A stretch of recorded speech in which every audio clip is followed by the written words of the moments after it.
Hello guys, this is Shira NEET Academy. So I hope biology நிறையா preparations பண்ணிகிட்டே இருப்பீங்கன்னு நான் நினைக்கிறேன். வெரி இம்பார்ட்டன்ட் 50% பயாலஜி தான் நமக்கு இருக்குது. ஸோ அதுதான் நமக்கான கீ. வேறு ஃபிசிக்ஸ் கெமிஸ்ட்ரி இம்பார்ட்டன்ட் தான், biology is also very important. 50% இவங்கள்ட்ட தான் நம்மள்ட்ட ஸ்கோர் இருக்குது.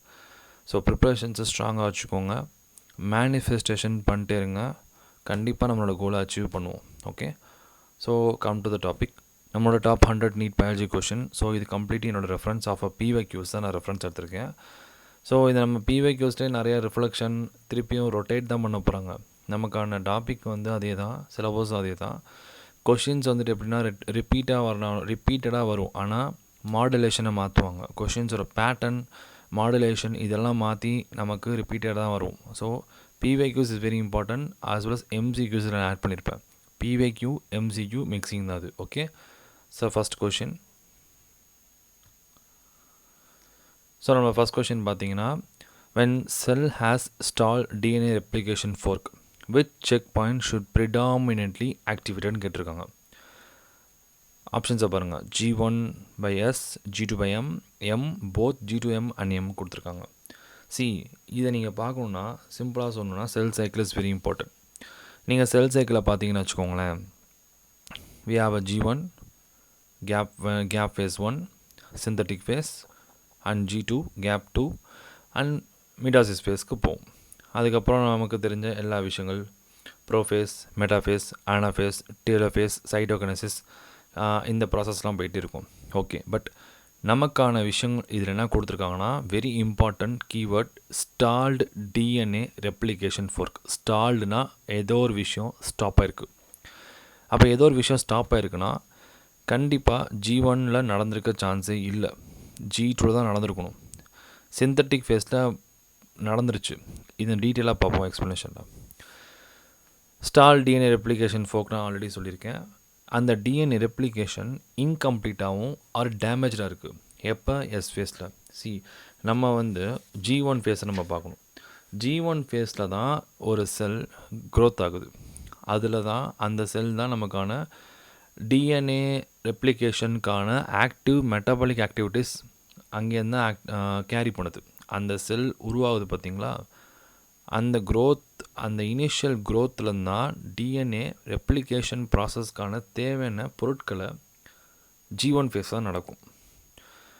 அதுக்கப்புறம் தான் எஸ் ஃபேஸ்க்கு போகும், சிந்தட்டிக் ஃபேஸ்ன்னு சொல்லுவாங்க. இந்த சிந்தட்டிக் ஃபேஸோட வேலை என்ன? டிஎன்ஏ ரெப்ளிகேஷன் ஸ்டார்ட் பண்ணுவாங்க.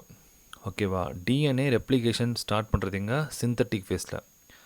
டிஎன்ஏ ரெப்ளிகேஷன் நடந்தால் தான் நமக்கு G2க்கு போகும். ஓகேவா? அப்போ டிஎன்ஏ ரெப்ளிகேஷன் எங்கே ஸ்டார்ட் ஆகுதுன்னா சிந்தட்டிக் ஃபேஸில் ஸ்டார்ட் ஆகும், பிகேன் ஆகுது. இப்போ இங்கே வாங்க. ஸோ G1லேருந்து எஸ் போகிறதுக்கு ஒரு செக் பாயிண்ட் இருக்குது. பிகாஸ் ஏன்னா இப்போ தேவையான பொருட்கள் G1லேருந்து எஸ்க்கு போகிறதுக்கு முன்னாடி, ஏன்னா நம்ம அதில் வந்து ஆல்ரெடி நியூக்ளியஸ் ஃபார்ம் ஆகிடும். எங்கன்னா G1லேயே நியூக்ளியஸ்லாம் ஃபார்ம் ஆகிருக்கு. ஓகே, பட் அங்கே இருக்க டிஎன்ஏ டேமேஜ் ஆகாமல் நமக்கு எஸ் ஃபேஸ்க்கு வருதா? அதான் வெரி இம்பார்ட்டன்ட். அப்போ டிஎன்ஏ நல்லா இருக்குது. அப்போ டிஎன்ஏ நல்லா இருந்தால் தான் டிஎன்ஏ ரெப்ளிகேஷன் ஸ்டார்ட் ஆகும். டிஎன்ஏ ரெப்ளிகேஷன் எங்கே ஸ்டார்ட் ஆகும்? சிந்தட்டிக் ஃபேஸில் ஸ்டார்ட் ஆகும். அப்போ S okay, DNA replication begin ஆகும் எஸ் ஃபேஸ்க்கு வந்தோன்னே. இப்போ அடுத்தது எஸ்லேருந்து G2க்கு போடுறோம். ஓகேவா? G2 போயிருக்கு. இப்போ என்ன விஷயம்னா, டிஎன்ஏ ரெப்ளிகேஷன் ஆகிருக்கு, பட் டிஎன்ஏ ரெப்ளிகேஷன் கம்ப்ளீட் ஆகிருக்கா? அதான் ஃபஸ்ட்டு பார்க்கும். எங்கே? எஸ்லேருந்து G2 போகிறதுக்கு முன்னாடி டிஎன்ஏ ரெப்ளிகேஷன் கம்ப்ளீட் ஆகிருக்கான்னு பார்க்கணும். அது ஒன்று. ஏன்னா இப்போ சிந்தட்டிக் ஃபேஸில் டிஎன்ஏ ரெப்ளிகேஷன் ஸ்டார்ட் ஆகி G2க்கு தான் போகும். அடுத்தது G2லேருந்து எம் ஃபேஸ்க்கு போகணுன்னா டிஎன்ஏ கரெக்டாக ரெப்ளிகேட் ஆகிருக்கணும். அப்படி ரெப்ளிகேட் ஆகலைன்னா தான் நமக்கு ப்ராப்ளம். அப்போ ஃபஸ்ட்டு என்னாச்சு? டிஎன்ஏ ரெப்ளிகேஷன் இஸ் கம்ப்ளீட்டட் அப்படின்னு வந்தால் தான் எம் ஃபேஸ்க்கு போகும். டிஎன்ஏ ரெப்ளிகேஷன் கம்ப்ளீட் ஆகலை, ஸ்டால்டாக இருக்குது, என்ன சொல்கிறது, நமக்கு வந்து டிஎன்ஏ வந்து ரெப்ளிகேட் ஆகலைன்னா அங்கே நின்றும். எங்கே? G2லே நின்றும், எம்க்கு போகாது, மிடாசிஸ் ஃபேஸ்க்கு போகாது. Very important. ஓகே, அப்போ நம்மளோட கீவேர்டு என்னன்னா, DNA replication incomplete, replication stress, நம்மளோட ஸ்டால்ட் ரெப்ளிகேஷன் ஃபோர்க். அன்ரெப்ளிகேட்டட் டிஎன்ஏ இந்த மாதிரி கீவேர்ட்ஸ்லாம் வந்தாலே நம்மளோட செக் பாயிண்ட் எதுனா G2 to M தான். ஏன்னா நான் ஆல்ரெடி சொல்லிட்டேன், G1ல் நடந்த மெட்டீரியல் எல்லாமே வந்துருச்சு. ஓகே, டிஎன்ஏ நமக்கு கிடச்சிருச்சு. ஸோ சிந்தட்டிக் ஃபேஸில் டிஎன்ஏ ரெப்ளிகேஷன் ஃபேஸில் ஸ்டார்ட் ஆகும். Synthesis DNA synthesis replication took place நடக்கும். இங்கே நமக்கு என்னது 2Cலேருந்து 4Cக்கு இன்க்ரீஸ் ஆகுறது. இங்கே வந்து குரோமோசோம் இன்க்ரீஸ் ஆகாது. எங்கே சிந்தட்டிக் ஃபேஸில் குரோமோசோம் இன்க்ரீஸ் ஆகாது. Just 2C to 4C amount increase ஆகும். டிஎனோட அமௌண்ட் இன்க்ரீஸ் ஆகுது. ஓகேவா? G2வில் தான் நமக்கு வந்து ஃபர்தராக வந்து நம்மளோட டிஎன்ஏ ரெப்ளிகேஷன் கம்ப்ளீட்டாக இருக்கான்னு செக் பண்ணுறது தான் G2 ஒர்க்கு. ஓகேவா? இப்போ நம்ம G2வில் தான் வெரி இம்பார்ட்டன்ட். டிஎன்ஏ ரெப்ளிகேஷன் ஆனால் தான் கரெக்டாக போக முடியும் மீட்டாசிஸ் ஃபேஸ்க்கு, ரைட்? அப்போ அங்கே டிஎன்ஏ ரெப்ளிகேஷன் ஆகலை, சரியாக நமக்கு வந்து இன்கம்ப்ளீட்டாக இருக்குது. கம்ப்ளீட் ஆகலைன்னா கண்டிப்பாக அங்கே ஸ்டாப் ஆகிடும். Very important note that. Okay, இப்போ அடுத்தது which of the following hormone is releasing iodine கேட்டிருக்காங்க. iodine என்னது? birth control device, intrauterine device. Okay, intrauterine device. So hormone ஏதோ ஒரு டிவைஸ் இதில் வந்து ஹார்மோன் ரிலீஸ் ஆகும்னு சொல்லியிருக்காங்க. LNG20, மல்டிலோட் 375, லிப்பஸ் loop, CU7. ஓகே, இந்த CU7 மல்டிலோட் 375 இவங்க ரெண்டு பேருமே வந்து கெமிக்கல் ரிலீஸிங் அயோடின்னு சொல்லுவாங்க. கெமிக்கல் ரிலீஸிங்னா பர்த் கண்ட்ரோல்னால் என்னது? ப்ரெக்னன்சியை ஸ்டாப் பண்ணுறது தான் பர்த் கண்ட்ரோலோட மெயின் எய்மே. அப்போ இன்ட்ராயூட்ரைன் டிவைஸோட மெயின் எய்ம் என்னன்னா ப்ரெக்னன்சியை ஸ்டாப் பண்ணுறது தான். அப்போ ப்ரெக்னன்சியை ஸ்டாப் பண்ணுறதுக்கான இம்பார்ட்டண்ட் எது? ஸ்பெர்ம். அப்போ ஸ்பெர்ம் வந்து நம்ம ஃபெலோப்பியன் டியூப்லேருந்து ஓவரிக்கு ரீச் பண்ணக்கூடாது, அதான் அவங்களோட கோலே. அப்போ இன்ட்ரா யூட்ரைன் டிவைஸ், நான் சொல்கிறத காது கொடுத்து கேளுங்க. இன்ட்ரா யூட்ரைன் டிவைஸ் ஓகேன்னா ஸ்பெர்மோட மொட்டிலிட்டியை சப்ரஸ் பண்ணுறது தான். ஏன்னா அங்கேருந்து போகக்கூடாது. ஒன்று ஃபேகோசைட்டிசிஸ் பண்ணணும், சாப்பிட்றணும், இல்லையா டேமேஜ் ஃபினிஷ் பண்ணி காலி பண்ணிடணும், இல்லை அவங்களோட மொட்டிலிட்டியை சப்ரஸ் பண்ணணும். இதான் 3 விஷயம் அவங்களோட எய்மே. இப்போ இந்த மல்டிலோட் 375ம் இந்த காப்பர் 7 இருக்குது பார்த்தீங்களா, CU7, இவங்க ரெண்டு பேருமே கெமிக்கலை ரிலீஸ் பண்ணுவாங்க இந்த இன்ட்ராயூட்ரைன் டிவைஸை வச்சுட்டாங்கன்னா. காப்பர் என்ன பண்ணும்? மொட்டிலிட்டியை கம்மி பண்ணிடும், ஸ்பெர்மோட மோட்டிலிட்டியை சப்ரஸ் பண்ணும். எது? மல்டிலோட் 375 அண்ட் CU7. பிகாஸ் இதில் காப்பர் ரிலீஸ் ஆகுது. அதனால் என்ன ஆகுது? காப்பர் ஸ்பெர்மோட மொட்டிலிட்டியை சப்ரஸ் பண்ணும், ஃபர்டிலைஸ் ஆகாது. Very important. அண்ட் அடுத்தது பாருங்கள், லிப்பஸ் லூப். இந்த லிப்பஸ் லூப்னா என்னதுன்னா இது ஒரு நான் மெடிக்கேட்டட் ஐயோடின்னு சொல்லுவாங்க. நான் மெடிக்கேட்டட் ஐயோடி. நான் மெடிக்கேட்டட் ஐயோடினா இந்த மல்டிலோட் 375, இந்த CU7, LNG இவங்களெல்லாம் வந்து ஹார்மோன் அண்ட் கெமிக்கல். இவங்கலேருந்து கெமிக்கல்னால் எங்கே ஹார்மோன் ரிலீஸ் ஆகும் நான் சொல்கிறேன். ஸோ இவங்களெல்லாம் ஹார்மோன் கெமிக்கல் ரிலீஸ் ஆகும் இந்த யூட்ரைன் இன்ட்ரா யூட்ரைன் டிவைஸ் வச்சா, ஐயோடி வச்சா. ஆனால் இந்த லிப்பஸ் லூப்லாம் நீங்கள் வச்சிங்கன்னா இதுலேருந்து எந்த ஹார்மோன்ஸும் வராது, எந்த வித கெமிக்கலும் ரிலீஸ் ஆகுது. தட்ஸ் நான் மெடிக்கேட்டட் ஐயோடி. இது வந்து எப்படின்னா டபுள்-S மாதிரி இருக்கும். ஓகேவா? லைக் அன் எஸ் மாதிரி, இப்படி டபுள்-S மாதிரி இருக்கும். இதை இன்ஜெக்ட் பண்ணி விட்ருவாங்க யூட்ரஸில். அது வச்சாலே அது வந்து ஒரு ஃபிசிக்கல் பேரியர் மாதிரி க்ரியேட் ஆகிரும்.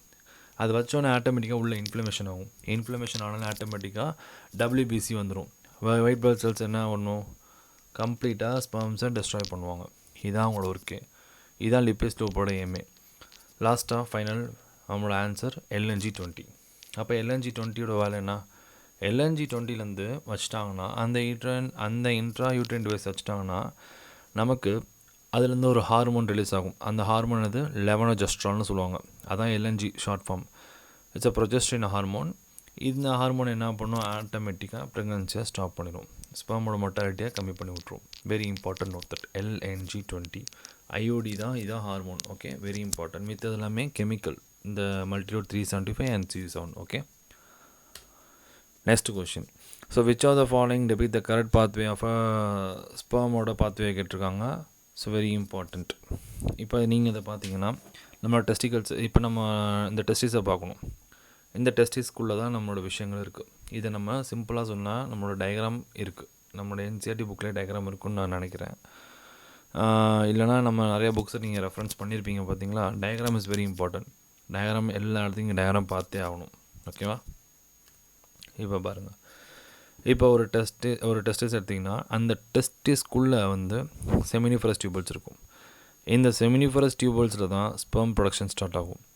செமினிஃபரஸ் டியூபல்ஸில் ஸ்பெர்ம் ப்ரொடக்ஷன் ஸ்டார்ட் ஆனோடனே ஆட்டோமேட்டிக்காக அடுத்த ரூட் எங்கே போனால் ரேடி டெஸ்டிஸ்க்கு போகும். அதுக்கு பேர் வந்து ரீடி டெஸ்டிஸ். ரீடி டெஸ்டிஸ்னால் ஒன்றும் இல்லைங்க, நிறைய நெட்வொர்க் டியூபல்ஸ் இருக்கும். அந்த டெஸ்டிஸ்குள்ளே நிறைய டியூபல்ஸ் இருக்கும், அங்கேருந்து பாஸ் ஆவாங்க. அடுத்தது என்னன்னா வாசா எஃபரன்ஷியா போவாங்க. அதுக்கு இன்னொரு பேர் தான் எஃபரன் டக்டல்ஸ்னு சொல்லியிருக்காங்க பாருங்கள். எஃபரன் டக்டல்ஸ், வாசா எஃபரன்ஷியா. இவங்க தான் என்ன பண்ணுவாங்கன்னா டெஸ்டிஸ்லேருந்து ஸ்பெர்ம் அதுலேருந்து அடுத்த வேக்கு பாஸ் பண்ணுறது. எபிடெர்மிஸ்க்கு போகிறதுக்கு ஒரு பாஸ் வே, ஓகேவா? வாசா எஃபரன்ஷியா. எபிடெர்மிஸ் வந்தாலே ஆட்டோமேட்டிக்காக ஸ்பெர்ம் வந்து ஸ்டோர் பண்ணி வச்சுக்கும். ஆனால் அலோவ் தெம் டு மெச்சூர் ஆகணும். ஸ்பெர்ம் மெச்சூர் ஆனால் தான் ஃபர்டிலைஸ்ட் ஆகும், இல்லைனா ஒன்றுமே ஆகாது, ஜஸ்ட் வாட்டரி தான் அது. Okay, so store the sperm and allow them to mature. எங்கே மெச்சூர் ஆகுறாங்க? எபிடெர்மிஸில் தான் மெச்சூர் ஆகிறாங்க. அண்ட் அடுத்தது எங்காவது வாசா difference. Transfer the mature sperm to ejaculate ductile வச்சு எப்போல்லாம் காப்புலேஷன் ஸ்டார்ட் ஆகுதோ அப்போல்லாம் ஸ்பெர்ம் ரிலீஸ் ஆகிரும். இதுதான் நம்ம ரூட் வே. ஸோ பார்த்துக்கோங்க, வெரி இம்பார்ட்டன்ட். இந்த செமினிஃபரஸ் டியூபல்ஸ் உங்கள்கிட்ட ஞாபகம் வந்துடும், ரேடி டெஸ்டிஸ் ஞாபகம் வந்துடும். நம்ம குழப்பறதே வந்து வாசா எஃபரன்ஷியா, வாசா டிஃப்ரென்ஷியா. நம்மளோட ஏபிசிஇடி பார்த்தீங்கன்னா ஈக்கு அப்புறம் தான் டி வரும். இட்ஸ் கால் எஃபரன்ஷியாவுக்கு அப்புறம் தான் டிஃப்ரென்ஷியா. ஞாபகம் வச்சுக்கோங்க, ஈக்கு அப்புறம் தான் டி.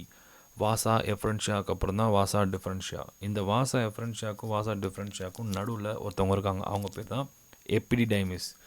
எபிடைமிஸ் என்ன பண்ணும்? ஸ்பெர்மை ஸ்டோர் பண்ணி மெச்சூர் ஆகும். வெரி இம்பார்ட்டண்ட், ஞாபகம் வச்சுக்கோங்க. இதை நீங்கள் இந்த 3 இடத்த ஞாபகம் வச்சிட்டாலே இந்த 2 ஆட்டோமேட்டிக் ஞாபகம் வந்துடும்.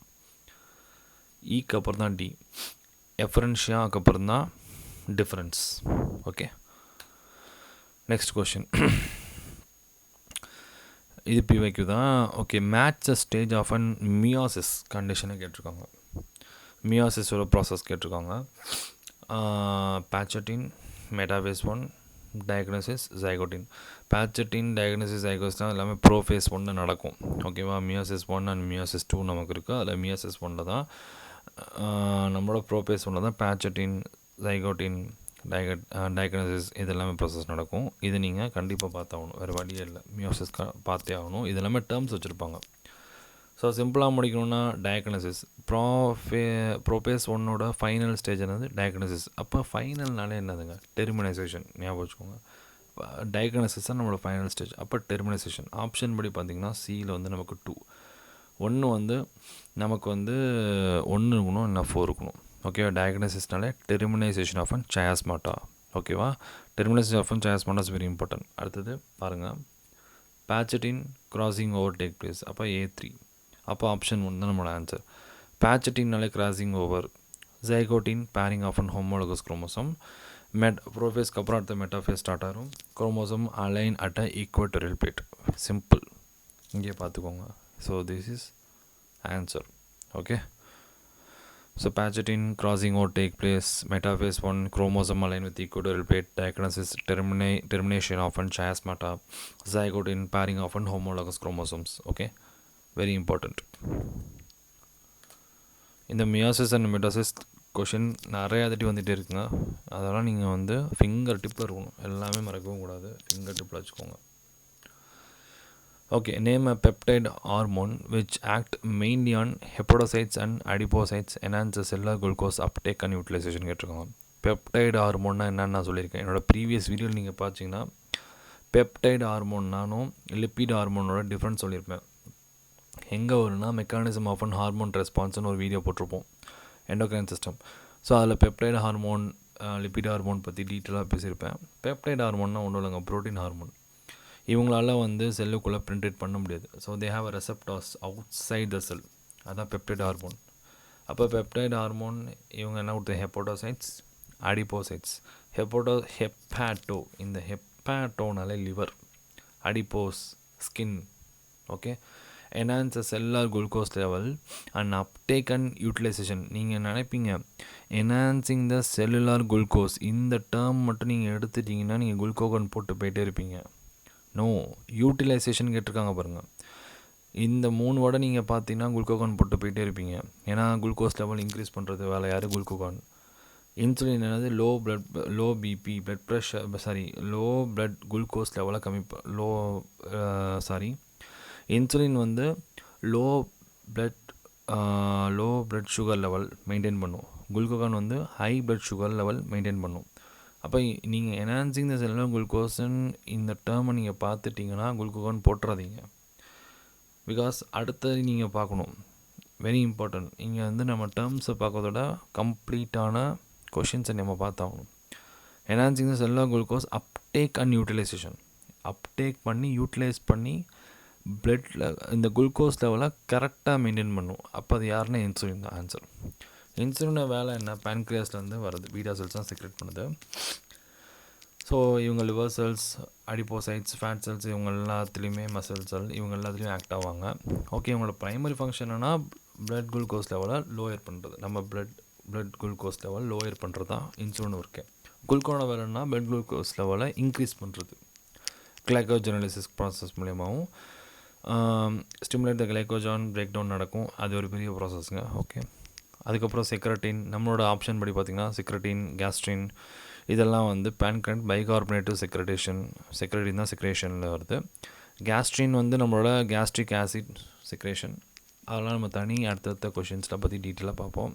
அதோட ஆப்ஷன்ஸை நம்ம ஆன்சர் அடுத்தடுத்த கொஷின்ஸில் வரும். ஓகே, ஸோ இதுக்கான ஆன்சர் வந்து enhancing the cellular glucose uptake and utilisation. கரெக்டாக அப்டேக் பண்ணி யூட்டிலைஸ் பண்ணுறது இன்சுலின். ஓகே, இன்சுலினோட வேலைன்னா lowering the blood glucose level.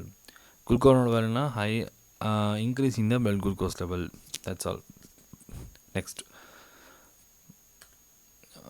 Oxidative phosphorylation is very இம்பார்ட்டன்ட்ங்க. ஸோ ஆக்சிடேட்டிவ் பாஸ்போபைரிலேஷன் கொஷின் நல்லா பாருங்கள், ஆப்ஷன்ஸே பாருங்கள். Formation of ATP by transfer of an phosphate group from substrate to ADP. Okay, oxidation of an phosphate group in ATP தப்பு. Addition of an phosphate group to ATP தப்பு. இந்த 2-3 கம்ப்ளீட்டாக தப்பாக இருக்குது. 4 பாருங்கள். Formation of ATP by energy released from electrons remove during substrate oxidation. இங்கே பாருங்கள், இந்த ஆக்சிடேஷன் ஒரு கீவேர்டு ஒன்று போட்டு வச்சுட்டாங்க. அப்போ நம்ம ஆக்சிடேட்டிவ் பாஸ்போரிலேஷன் இதிலேருந்து இன்டர்லிங்க் பண்ணலாம். ஓகே, ஆன்சர் பாருங்கள். ஸோ ஆக்சிடேட்டிவ் பாஸ்போபைரிலேஷன்னா என்னது? Formation of ATP using the energy release from electron during oxidation of an substrate. இது எங்கே நடக்கும்னா நம்மளோட மைட்டோகாண்ட்ரியல் மெம்பரேன் உள்ளே நடக்கும். அது செயின் கரெக்டாக சொல்லணும்னா it is locate electron transport chain. செல்லில் இருக்க எலக்ட்ரான் டிரான்ஸ்போர்ட் செயின் மூலயமா தான் வெளில வரும். ஓகேவா? இந்த பாஸ்போபைரிலேஷன்னா வேரியஸ் ப்ரோட்டீன் சிந்தசிஸ் பண்ணுறது தான் பாஸ்போபைரிலேஷன் சொல்லுவாங்க. பட் இவங்க முன்னாடி கொடுத்தது என்னென்னா ட்ரான்ஸ்ஃபர் ஆஃப் அன் பாஸ்பேட் குரூப்னு ஒரு வேர்டு கொடுத்துருக்காங்க பாருங்கள். இங்கே தான் தப்பு நமக்கு. So substrate level phosphorylation we can go for direct transfer of an phosphate to ADP. ஆனால் நம்ம கொஸ்டின் படி பார்த்தீங்கன்னா oxidative பாஸ்போபைரிலேஷன். substrate level phosphorylation, oxidative phosphorylation. substrate level phosphorylation direct transfer of an phosphate to ADPக்கு pass பண்ணுறது தான் substrate level phosphorylation. Oxidative phosphorylation ATP formed via electron transport chain, chemoosmosis energy using NADH and FADH2. இதெல்லாம் term, இதெல்லாம் நீங்கள் பார்த்தே ஆகணும், ஒரு வழியே கிடையாது. ஸோ இதோட டிஃப்ரென்ஸை பார்த்துக்கோங்க. நெக்ஸ்ட் கொஷின் போவோம். ஸோ அடுத்து வந்து நம்மளோட process which make a major difference in C3 and C4 plants. ஆப்ஷன்ஸை பாருங்கள். நம்மளோட ஆப்ஷன்ஸ் என்னென்ன கொடுத்துருக்காங்கன்னா glycolysis, Calvin cycle, photo respiration. ரெஸ்பிரேஷன்லாம் இது என்னங்க இப்படிலாம் கேட்டிருக்கேன். ரெஸ்பிரேஷன் ஸோ ரொம்ப இதெல்லாம் ரெஸ்பிரேஷன்லாம் வர சான்ஸே கிடையாது. கால்வின் சைக்கிள் ரெண்டுத்துலேயுமே இருக்கும். கிளைகோலைசிஸ் ஆன்சர் நம்மளோட ஃபோட்டோ ரெஸ்பிரேஷன் தான். சிம்பிளாக முடிக்கணும். ஓகே, இது வந்து எப்படின்னா ஒரு சிம்பிளான ஒரு கதை பண்ணி வச்சுக்கோங்க. எப்படின்னா C3 பிளான், C4 பிளான்ஸ் இருக்காங்க. C3 பிளான்ஸ் என்ன பண்ணுவாங்கன்னா C3 பிளான் சஸ்டெயின் பண்ணுறதுக்கு தேவையான விஷயம் அவங்களுக்கு தேவையான ஃபுட், தட்ஸ் ஸ்டார்ச், சுகர். அது இப்போ என்ன பண்ணுறாங்கன்னா C3 பிளான்ஸை வந்து இப்போ என்ன C3 பிளான்ட்டில் ஒரு கன்சிடர் ஒரு அவங்க வாழ்கிறதுக்கான தேவையான சுகரை அவங்க ரெடி பண்ணியே ஆகணும் சுச்சுவேஷன். இப்போ இதை வந்து ரெடி பண்ணால் இதை வந்து நீங்கள் ஒரு இமேஜின் பண்ணுங்கள், ஒரு ஃபேக்ட்ரி மாதிரி நினச்சிக்கோங்க. ஒரு ஃபேக்ட்ரி, எது ஒரு C3 பிளான்ட் வந்து ஒரு ஃபேக்ட்ரி மாதிரி. இந்த ஃபேக்ட்ரியில் வந்து ஒருத்தர் இருக்கார். அவர் தான் நம்மளோட ரா மெட்டீரியல்ஸு கொடுப்பாரு. யாருக்கு? இந்த ஃபேக்ட்ரிக்கு கொடுக்குற யாரோ ஒருத்தர் இருக்கார். அவர் தான் ரா மெட்டீரியல். அந்த ரா மெட்டீரியல் கொடுத்தா தான் அந்த ஃபேக்ட்ரியில் சுகர் ப்ரொடியூஸ் ஆகும். அந்த சுகர் வச்சு அந்த ஃபேக்ட்ரியை சஸ்டெயின் பண்ணும், சாப்பாடாக தான் அவங்களுக்கு. அவங்க பேர் தான் ருபிஸ்கோ. ஓகேவா? இந்த ருபிஸ்கோ என்ன பண்ணுன்னா, அட்மாஸ்பியரில் இருக்க CO2 அப்சர்வ் பண்ணி ஃபுட் ப்ரொடக்ஷனுக்கு யூஸ் பண்ணிக்கும். அப்போ ருபிஸ்கோ என்ன பண்ணும், CO2 ஃபேக்ட்ரிகிட்ட கொடுக்கும். ஃபேக்ட்ரி என்ன பண்ணும், ஆட்டோமேட்டிக்காக ஃபுட் ரெடி பண்ணும். சம்டைம்ஸ் இந்த ருபிஸ்கோ என்ன பண்ணுன்னா குழம்பி போயிடும். நம்மளோட ரா மெட்டீரியல் டீலர் என்ன பண்ணிடுவார்னா டக்குன்னு குழம்பி போயிடுறாரு. CO2க்கு பதிலாக O2 கொடுத்துருவார். கார்பன் டை ஆக்சைடு பதிலாக ஆக்சிஜன் கொடுத்துருவார். பிளான்ட்ஸ்க்கு carbon dioxide is very important. நம்மள மாதிரி அனிமல்ஸ்க்கு தான் ஆக்சிஜன் இஸ் வெரி இம்பார்ட்டன்ட். அப்போ பிளான்ட்ஸ்க்கு CO2 வரல, O2 தான் கிடச்சிருக்கு. ருபிஸ்கோ O2 கொடுக்குதுன்னா அந்த ஃபேக்ட்ரிக்கு டைமும் வேஸ்ட்டு, எனர்ஜியும் வேஸ்ட்டு, அதே மாதிரி போதுமான அளவுக்கான சுகரும் அவங்களோட ப்ரொடக்ஷன் பண்ண முடியாது. அதுதான் வெரி இம்பார்ட்டன்ட். அப்போ ஆட்டோமேட்டிக்காக என்ன போகும்னா C3 பிளான்ட்ஸ் அடுத்த கண்டிஷன் ஃபோட்டோ ரெஸ்பிரேஷனுக்கு போயிடும். இந்த ஃபோட்டோ ரெஸ்பிரேஷன் என்ன பண்ணுன்னா, ஓகே இவன் கொடுத்துட்டான், O2 எடுத்துட்டான், ஸோ இது மூலயமா எவ்வளோ சுகரை நம்ம ப்ரொடியூஸ் பண்ண முடியும், லிமிட்டட், ரொம்ப ரொம்ப கம்மியான அவ்வளோ தான் சுகர் ப்ரொடியூஸ் பண்ணுவாங்க. ஏன்னா வரவில்ல சஸ்டெயின் பண்ணி ஆகணும் C3 பிளான்ஸ். ஓகேவா? ஸோ ஏன் வந்து ருபிஸ்கோ இந்த மாதிரி O2 அப்சர்வ் பண்ணுன்னா, இதுக்கான நிறைய ரீசன்ஸ் இருக்குது. சம்டைம்ஸ் டெம்பரேச்சர் ஜாஸ்தியாக இருக்கலாம். ஓகேவா? சரௌண்டிங் ஃபுல்லாக ஆக்சிஜன் ஜாஸ்தியாக இருக்கும். ஃபோட்டோசிந்தசிஸ் ப்ராசஸ்னால ஆக்சிஜன் லெவல் ஜாஸ்தியாக இருந்திருக்கலாம். அண்டு நிறையா ரீசன்ஸ்லாம் இருக்குது. அதனால தான் ருபிஸ்கோ சம்டைம்ஸ் குழம்பி போயிடும். ஓகேவா? Very important. ஃபோட்டோ ரெஸ்பிரேஷன் C3ல் மட்டும் தான் நடக்கும், ஆனால் C4ல் நடக்கவே நடக்காது. ஏன் சொல்கிறேன், C4 வந்து ரொம்ப ரொம்ப தெளிவான பிளான்ஸ், ரொம்ப தெளிவாக இருப்பாங்க. இந்த மாதிரி இவங்கெல்லாம் இப்படி நடக்கும்னு தெரிஞ்சு தான் C4 என்ன பண்ணும், அடாப்டேஷன் பண்ணியிருப்பாங்க.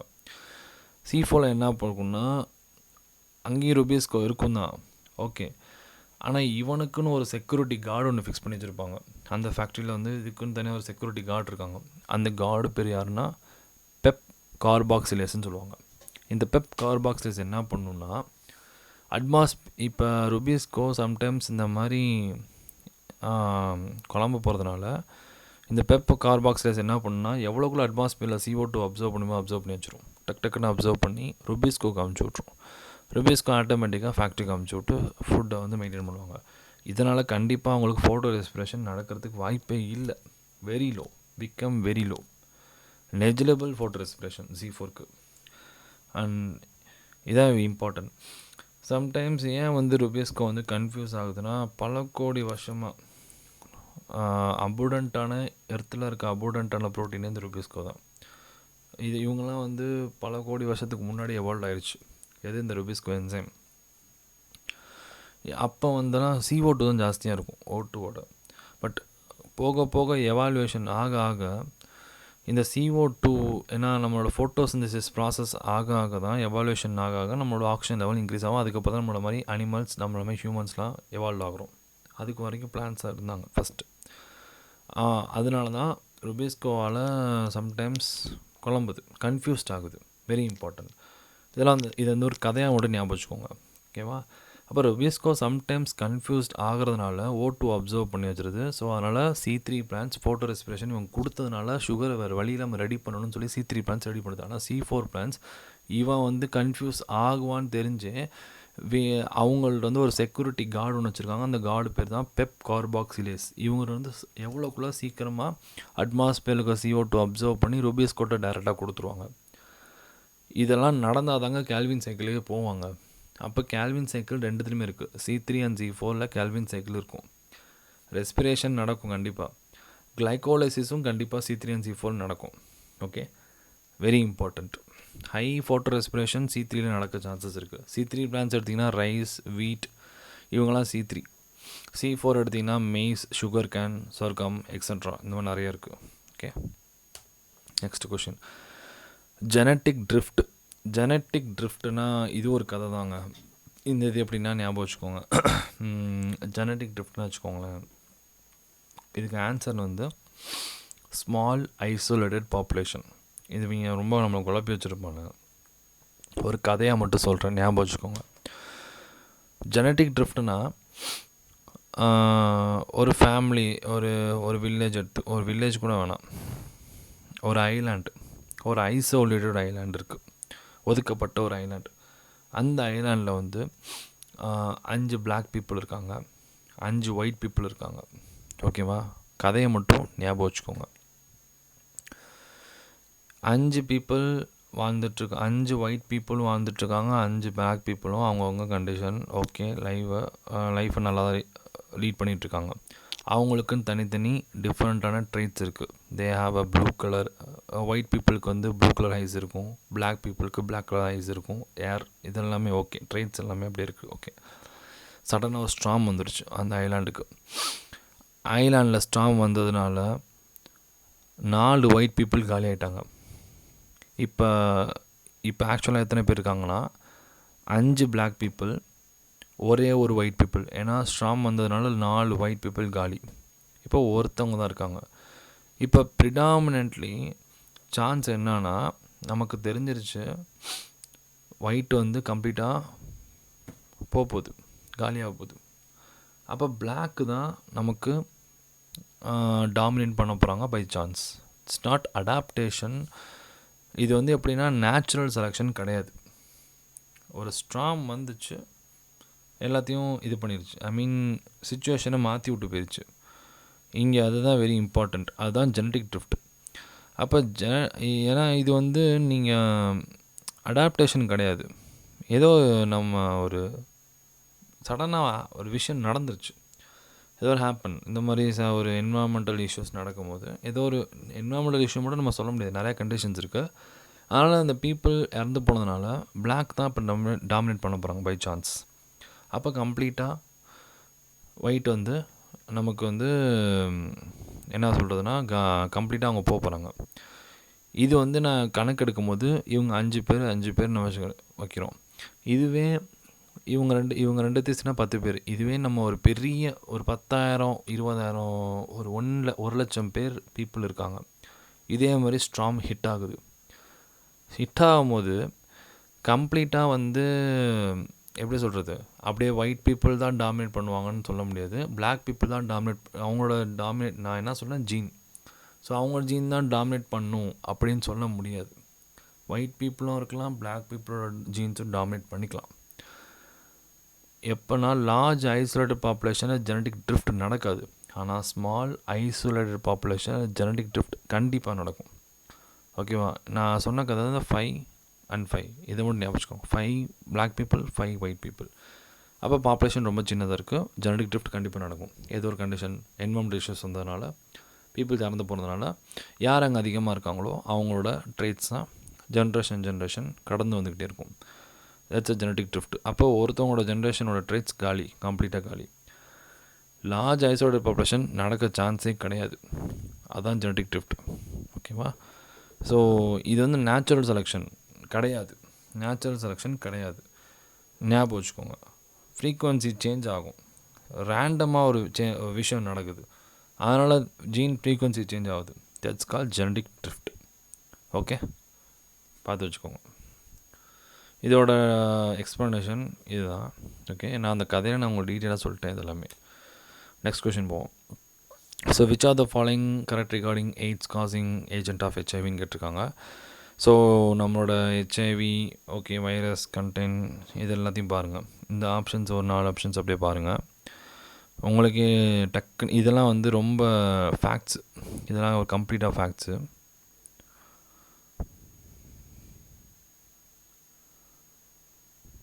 ஓகே, ஆன்சர் வந்துட்டு ஹெச்ஐவியில் வந்துட்டு 2 molecules of reverse transcriptase and 2 identical molecules of one single strand RNA. Option 2 correct. Okay, இதுதான் நம்மளோட இது வந்து நீங்கள் பார்த்தே ஆகணும். 2 identical molecules of a single strand RNA and 2 molecules of a reverse transcriptase பார்த்துக்கோங்க. ஹெச்ஐவியோட ஒர்க் என்னன்னு ஃபஸ்ட்டு பாருங்கள். ஏன் அது ரிவர்ஸ் டிரான்ஸ்கிரிப்டேஸ் வச்சுருக்கு, ஏன் அது 2 identical molecules of a single strand RNA வச்சுருக்குன்னா, ஹெச்ஐவி என்பது ஒரு ரிட்ரோ வைரஸ். ஓகேவா, அதே மாதிரி அது ஒரு என்வலப்டு வைரஸ் தான். என்வலப்னா have a lipid bilayer. Host cell மெம்பர்லேருந்து லிப்பிட் எடுத்துரும், பைலேயர் எடுத்துக்கும். அதனால தான் என்வலப்டு வைரஸ்னு சொல்லுவாங்க. இப்போ ஹெச்ஐவி வந்து ஒரு உடம்புக்குள்ளே போயிருச்சுன்னு வச்சுக்கோங்களேன். ஆல்ரெடி நம்ம பாடி கண்டிஷன் நம்மளோட செல் எடுத்திங்கன்னா நம்ம செல் என்ன பண்ணணும், ட்ரான்ஸ்லேஷன் ப்ராசஸ் தான் பண்ணணும். DNA is converted into mRNA transcription process and mRNA is converted into a protein. அது என்ன ட்ரான்ஸ்லேஷன், இதுதான் நடக்கும். இதுதான் நம்மளோட ப்ரோட்டீன், நம்மளோட செல்லுக்குள்ளே நடக்கிறான விஷயம். ஒரு DNA வந்து mRNA கன்வெர்ட் ஆகி அப்புறம் தான் ப்ரோட்டீனை கன்வெர்ட் ஆகும்.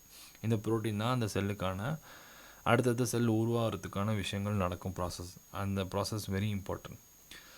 இப்போ இந்த ஹெச்ஐவி என்ன பண்ணுச்சுன்னா உடம்புக்குள்ளே என்ட்ரி ஆகுது.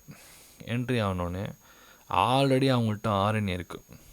ஓகேவா, already they have a RNA, not DNA. அவங்கள்ட்ட டிஎன்ஏ கிடையாது, நேக்காக இருக்கா பாருங்க, அவங்கள்ட்ட ஆர்என்ஏ இருக்குது.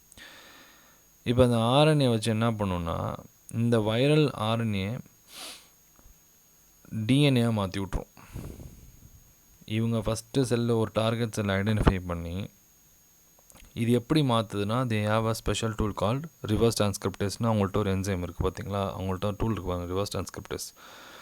இந்த ரிவர்ஸ் டிரான்ஸ்கிரிப்டேஸ் என்ன பண்ணுன்னா, இந்த வைரல் ஆர்என்ஏ இருக்குது பார்த்தீங்களா, இந்த வைரல் ஆர்என்ஏவை டிஎன்ஏ மாற்றி விட்ரும். இது செல்லுக்குள்ளே நடக்கும். இந்த வைரல் டிஎன்ஏ என்ன பண்ணும், செல் ஓகே நமக்கான டிஎன்ஏ வந்துருச்சு, அப்போ டிஎன்ஏ இஸ் கன்வெர்ட், அடுத்த டிரான்ஸ்கிரிப்ஷன் ப்ராசஸ் நடக்கும், ட்ரான்ஸ்லேஷன் ப்ராசஸ். அதுக்கு தகுந்த மாதிரி ப்ரோட்டீன் க்ரியேட் ஆகி செல்லை வந்து டெஸ்ட்ராய் பண்ணும். இம்யூன் சிஸ்டத்தை காம்ப்ரமைஸ் பண்ணுவாங்க, கம்ப்ளீட்டாக காம்ப்ரமைஸ் ஆகிரும். நம்மளோட இம்யூன் சிஸ்டம் சப்ரஸ் ஆகும். காம்ப்ரமைஸ் மீன்ஸ் சப்ரஸ்ட், ஃபுல்லாக சப்ரஸ்ட் ஆகும். இப்போ நம்ம உடம்புல ஆட்டோமேட்டிக்காக எல்லாருக்கும் கொஞ்சம் டேமேஜ் ஆகும். Very important. இவங்க ரிவர்ஸ் டிரான்ஸ்கிரிப்டேஸ் வச்சு தான் அவங்களோட ஆர்என்ஏ டிஎன்ஏ மாற்றி விட்ருவாங்க. அந்த டிஎன்ஏ நம்மளோட ஜீன்ஸால் ஐடென்டிஃபை பண்ண முடியாது. டக்குன்னு என்ன பண்ணணும், டிஎன்ஏ நமக்கு கிடச்சிருச்சு, okay we can go for transcription process and another translation process நடக்கும். அதுக்கு தகுந்த மாதிரி ப்ரோட்டீன் மெட்டீரியல் க்ரியேட் பண்ணும். இந்த ப்ளூ பிரிண்ட் யார் கொடுத்துருப்பாங்கன்னா ஹெச்ஐவி தான் கொடுத்துருக்கோம். ஏன்னா அவங்களோட வைரல் டிஎன்ஏ மூலியமாக தான் நமக்கு அது மூலியமாக ப்ரோட்டீன் க்ரியேட் ஆகும். எப்போ ஹெச்ஐவி வந்து நம்ம பாடிக்குள்ளே என்ட்ரி ஆனதான். அது வரைக்கும் நம்ம ப்ராசஸிங் நார்மலாக டிஎன்ஏ, எம்ஆர்என்ஏ, ப்ரோட்டீன் இதே மாதிரி தான் கன்வெர்ட் ஆகிட்ருக்கும். Very important. ஓகே, அடுத்த question. High DT concentration in aquatic food chain occurring. So phytoplankton, seagull, crab, eel, இது வந்து நீங்கள் அந்த ஹை டிடி கான்சன்ட்ரேஷன் இதனாலே கம்ப்ளீட்டாக பயோ மேக்னிஃபிகேஷன் கான்செப்டுக்கு போயிடணும். பயோ மேக்னிஃபிகேஷன் கான்செப்ட்னா ஒன்றுமே இல்லைங்க. ஒரு பாய்சன் சாப்பிட்றாங்கன்னு வச்சுக்கோங்க, ஏதோ ஒரு விஷயம் தண்ணியில் நம்ம பாய்சனை கலந்துட்டோம்னு வச்சுக்கோங்க. அந்த பாய்சன் ஃபஸ்ட்டு யார் அப்சர்வ் பண்ணுவாங்கன்னா, அங்கே இருக்க பிளாங்க்டான்ஸ், குட்டி குட்டி செடி, அதான் அவங்க அப்சர்வ் பண்ணுவாங்க. இந்த குட்டி குட்டி செடியெல்லாம் யார் சாப்பிடுவாங்கன்னா, ஸ்மால் ஃபிஷ்ஷஸ் இருக்காங்க பார்த்தீங்களா, அவங்க சாப்பிடுவாங்க. இந்த ஸ்மால் ஃபிஷ்ஷஸ்லாம் யார் சாப்பிடுவாங்க, லார்ஜ் ஃபிஷ்ஷஸ். நீங்கள் இப்போ வந்து ஒரு பைட்டோபிளாங்க்டன், நிறையா பைட்டோபிளாங்க்டன்ஸ் இருக்குதுன்னு வச்சுக்கோங்களேன், பிளாங்க்டான்ஸ் இருக்குது, பாய்சன்ஸ் அப்சர்வ் பண்ணிக்குது. இந்த ஸ்மால் ஃபிஷ் என்ன பண்ணணும், ஒரு பிளாங்க்டனை சாப்பிடாது, நிறையா பிளாங்க்டன்ஸை சாப்பிடும். அப்போ ஃப்ரம் 2 to 10க்கு போகுது, 2லேருந்து 10க்கு போகுது ஸ்மால் ஃபிஷ்க்கு. இப்போ ஸ்மால் ஃபிஷ்ஷை சாப்பிட்ற பிக் ஃபிஷ் என்ன பண்ணும், சும்மா அதுக்குன்னு 100 சாப்பிடாது, ஒரு 10 சாப்பிடுன்னு வச்சுக்கோங்க. இந்த ஸ்மால் ஃபிஷ் வந்து 10லேருந்து கண்டென்ட் க்ரியேட் ஆகி ஃப்ரம் 10லேருந்து 20க்கு போகுது, 10லேருந்து 20க்கு போகுது. அங்கே ஸ்மால் ஃபிஷ் 20லேருந்து 80க்கு போகும். ஓகேவா, பிக் ஃபிஷ் வந்து ஸ்மால் ஃபிஷ்ஷை சாப்பிடுவாங்க. அண்ட் இந்த பிக் ஃபிஷ்ஷை சாப்பிட்றதுக்கான ஒரு ஆர்கானிசம்ஸ் அங்கே இருக்கும் பார்த்தீங்களா, அனிமல்ஸ் இருக்கும் பார்த்து, இவங்க வந்து 2-3 சாப்பிட்டாலே இன்க்ரீஸ் ஆகிரும் பாய்சன் லெவல். பிகாஸ் நிறையா கண்டென்ட்டை சாப்பிட்டு வரதுனால ஒரு மீன் பல பேன்ஸை சாப்பிட்டதுனால அங்கே இருக்க பாய்சன் அதை சாப்பிட்றதுக்கான ஒரு அடுத்த ஃபிஷ் இருக்குது பார்த்தீங்களா, அவங்களும் சாப்பிடுவாங்க. ஸோ இந்த மாதிரி ஒரு ட்ராபிக்கல் லெவல் ஏற பாய்சன் இன்க்ரீஸ் ஆகும். அண்ட் இந்த பயோ மேக்னிஃபிகேஷன் பொறுத்த வரைக்கும் இந்த டிடிடி வந்து ரிமூவே பண்ண முடியாது. ஏன்னா பிகாஸ் இட்ஸ் அ நான் பயோடிகிரேடபிள், பிரேக் டவுனே பண்ண முடியாது. ஃபேட் சால்யூபிள், ஈஸியாக பாடி டிஷ்யூவில் வந்து ஸ்டோர் பண்ணிக்கும். அண்ட் இது ஈஸியாகவும் நம்மளால் ரிமூவ் பண்ண முடியாது. இது அப்படியே உடம்புல வந்து ஒட்டிக்கிட்டே தான் வந்துட்டுருக்கும். இது யார் ஹையஸ்ட்டு ஃபுட் செயினில் டாப் இருக்காங்களோ அவங்களுக்கு தான் டாப் பாய்சன், அவங்கள்ட்ட தான் அதிகமான பாய்சன் இருக்கும். அப்போ நீங்கள் பார்த்தீங்கன்னா இந்த phytoplankton, okay, crab, eel, இதோட நீங்கள் ஸ்ட்ரக்சரை பார்த்தீங்கன்னா phytoplankton, eel, crab, seagull தான் நம்மளோட ஹையஸ்ட் டிடி கான்சன்ட்ரேஷன். ஓகே, இந்த பைட்டோ பிளாங்க்டான்ஸ் யார் சாப்பிட்றான், ஈலை யார் சாப்பிட்றா, கிராப் யார் சாப்பிட்றா, சீகல். ஏன்னா கிராப் வந்து இந்த ஒவ்வொரு லெவல் நீங்கள் ட்ராபிக்கல் லெவல் போக போக போக பாய்சன் லெவல் இன்க்ரீஸ் ஆகும். டிடிடியோட கான்சன்ட்ரேஷன் இன்க்ரீஸ் ஆகிருக்கு. எவ்ரி ட்ராபிக்கல் லெவலில் டிடிடி கான்சன்ட்ரேஷன் இன்க்ரீஸ் ஆகும்போது final tropical level, top tropical லெவலில் வரும்போது அதிகமாக இருக்கும். அதான் ஹை டிடி. இதுக்கு சிம்பிள் ப்ராசஸ் பயோ மேக்னிஃபிகேஷன். இதை பார்த்து வச்சுக்கோங்க. ஸோ இந்த வீடியோவில் நான் வந்து 10 கொஷின்ஸ் நான் கவர் பண்ணியிருக்கேன். நெக்ஸ்ட் வீடியோஸ் நான் 20 கொஷின்ஸ் ஆட் பண்ணுறேன். So stay tune. பயாலஜி நல்லா ப்ரிப்பரேஷன் பண்ணுங்கள், வெரி இம்பார்ட்டன்ட். தேங்க்யூ ஃபார் வாட்சிங் அண்ட் சப்ஸ்கிரைப் மை சேனல். நிறைய பேருக்கு ஷேர் பண்ணுங்கள், தயவுசெய்து ஷேர் பண்ணுங்கள். நான் online class and offline class Trichy அள்ளித்திருவிழா அகாடமி நடத்திட்டுருக்கேன். So online and offline both ரெண்டுமே இருக்குது. ஸோ ஜாயின் பண்ணுறவங்க என்னோடய டிஸ்கிரிப்ஷனில் நான் நம்பர் கொடுத்துருக்கேன், என்னோடய அக்கௌண்ட்டில் பாருங்கள். ஜிமெயிலும் பண்ணுங்கள். இன்ட்ரெஸ்ட் இருந்துச்சுனாலும் கால் பண்ணுங்கள், பேசுவோம். டவுட்ஸ் இருந்தாலும் நீங்கள் என்னோடய வாட்ஸ்அப் நம்பர் நான் கொடுத்துருக்கேன், பேசுவோம். ஸோ என்னோடய சேனலை சப்ஸ்கிரைப் பண்ண மறந்துடாதீங்க. தேங்க்யூ கைஸ், தேங்க்யூ ஃபார் வாட்சிங்.